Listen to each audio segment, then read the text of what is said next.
Hi friends, வணக்கம் and welcome back to Divya with Pandi channel. இப்போ தான் நீங்கள் ஃபர்ஸ்ட் டைம் நம்ம சேனலை பார்க்குறீங்கன்னா மறக்காமல் சப்ஸ்கிரைப் பண்ணிக்கோங்க. இன்றைக்கி வந்து நம்ம திருப்பூர் பஸ் ஸ்டாண்டில் தான் இருக்கோம். எதுக்குன்னா தம்பிக்கு வந்து கொஞ்சம் விளையாட்டு ஜாமான்லாம் வாங்கலாம், அதுக்கப்புறம் பர்த்டே வருது, ட்ரெஸ் எடுக்கலான்னு தான் பிளான் போட்டிருந்தோம். அப்புறம் கடைசியில் பார்த்தா காசு எடுத்துகிட்டு வரல. சரி நெக்ஸ்ட் வீக் வாங்கிக்கலாம் அப்படின்னு சொல்லிட்டு இந்த வீக் வந்து கொஞ்சம் ப்ராடக்ட்லாம் வாங்க வேண்டியது இருந்துச்சு. சரி ப்ராடக்ட்ஸ் மட்டும் வாங்கிட்டு அப்புறம் ஏதாவது பிடிச்சிருந்துச்சுன்னா வாங்கிட்டு போகலாம் அப்படின்னு சொல்லி தான் பஸ் ஸ்டாண்டுக்குள்ளே வந்திருக்கோம். நம்ம சேனலில் நிறைய ப்ராங்க் வீடியோஸ்லாம் போட்டிருக்கோம், அதெல்லாம் பார்க்கணும் அப்படின்னு நினச்சிங்கன்னா எப்போவே பாருங்கள். சரி வாங்க வீடியோக்குள்ளே போயிடலாம்.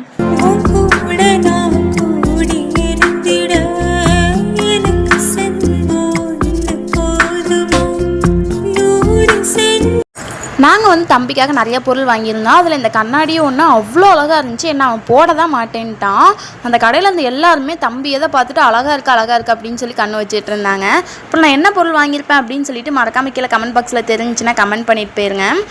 நாங்கள் இன்றைக்கி போயிருந்தது என்ன கடை அப்படின்னு பார்த்தீங்கன்னா ஜம் ஷாப்பிங் மார்ட்னு போட்டிருந்துச்சு. 10 ரூபா கடைன்னு போட்டிருந்துச்சு. ஆனால் நாங்கள் வந்து 10 ரூபாய்க்கு இருக்கிற எந்த பொருளுமே எடுக்கலை. அது மட்டும் இல்லாமல் நிறைய பொருள் இருந்துச்சு. எல்லாமே ரேட் எக்ஸ்ட்ராவும் இருக்குது, அஃபோர்டபுள் ப்ரைஸில் இருக்குது. உங்கள் வீட்டுக்கு தேவையான எல்லா பொருளுமே இருக்குது, ஒரு பொருள் கூட இல்லை அப்படின்னு சொல்ல முடியாது. சின்னவங்கள்லேருந்து பெரிய பிள்ளைங்க வரைக்கும் எல்லாத்துக்குமே எல்லாமே இருக்குது. நான் வீட்டுக்கு தேவையான ஒரு சில பொருளும் வாங்கியிருக்கேன். என்னென்ன பொருளாக வாங்கியிருக்கேன் அப்படின்னு சொல்லிட்டு வீடியோவோட எண்ணில் சொல்கிறேன். நாங்கள் வாங்கின ரேட்டுக்கு இந்த ப்ராடக்ட் வந்து ஒர்த்தா இல்லையா அப்படின்னு சொல்லிட்டு மறக்காமல் கீழே கமெண்ட் பாக்ஸில் மென்ஷன் பண்ணிடுங்க.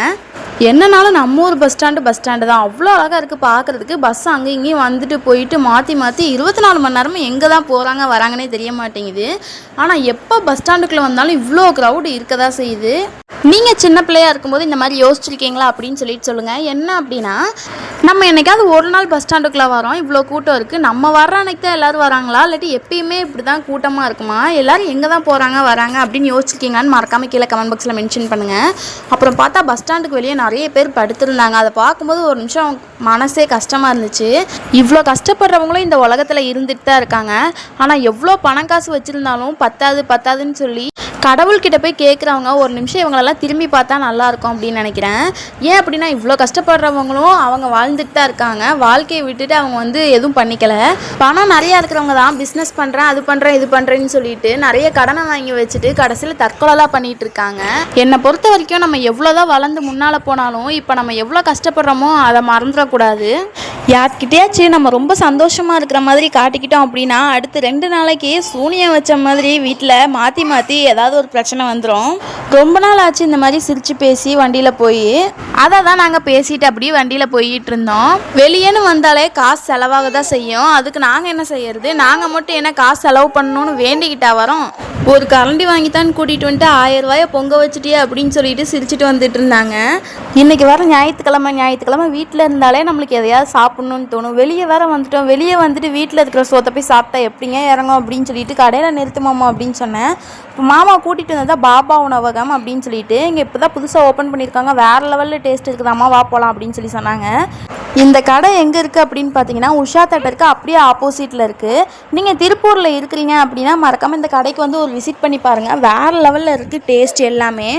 சும்மாலாம் நான் ஒன்றும் சொல்லலை, வேறு லெவலில் இருந்துச்சு உண்மையாலுமே டேஸ்ட் எல்லாமே. வெஜ்ஜாக இருக்கட்டும் நான்வெஜ்ஜாக இருக்கட்டும் குருமாலேருந்து எல்லாமே அல்டிமேட் டேஸ்ட்டாக இருந்துச்சு. தம்பிக்கு 2 இட்லி அப்புறம் மாமாவுக்கு புரோட்டா, எனக்கு கொத்து புரோட்டா வாங்கிட்டு அப்படி நாங்கள் அங்கேருந்து கிளம்பிட்டோம். இந்த மாதிரி திருப்பூரில் பெஸ்ட்டு பிளேசஸ்லாம் நீங்கள் விசிட் பண்ணணும் அப்படின்னு நினச்சிங்கன்னா மறக்காமல் நம்ம சேனலை சப்ஸ்கிரைப் பண்ணி அப்படியே பக்கத்தில் இருக்க பெல் ஐக்கான் கிளிக் பண்ணி ஆல் அப்படிங்கிற ஆப்ஷன் செட் பண்ணி வச்சுக்கோங்க. அப்போ தான் நம்ம தொடர்ந்து போடுற எல்லா வீடியோஸுமே உங்களுக்கு நோட்டிஃபிகேஷன் ஆகும். நாங்கள் திருப்பூரில் இருக்கிற நிறைய பிளேசஸ் உங்கள் கூட சேர்ந்து எக்ஸ்ப்ளோர் பண்ணோம் அப்படின்னு நினைக்கிறேன். அதுக்கு உங்களோட சப்போர்ட் ரொம்பவே தேவை. நெக்ஸ்ட் இதே மாதிரி ஒரு இன்ட்ரெஸ்டிங்கான vlogல சந்திக்கலாம். Tata bye bye from Divya with Pandi. Next interesting video பார்க்கலாம்.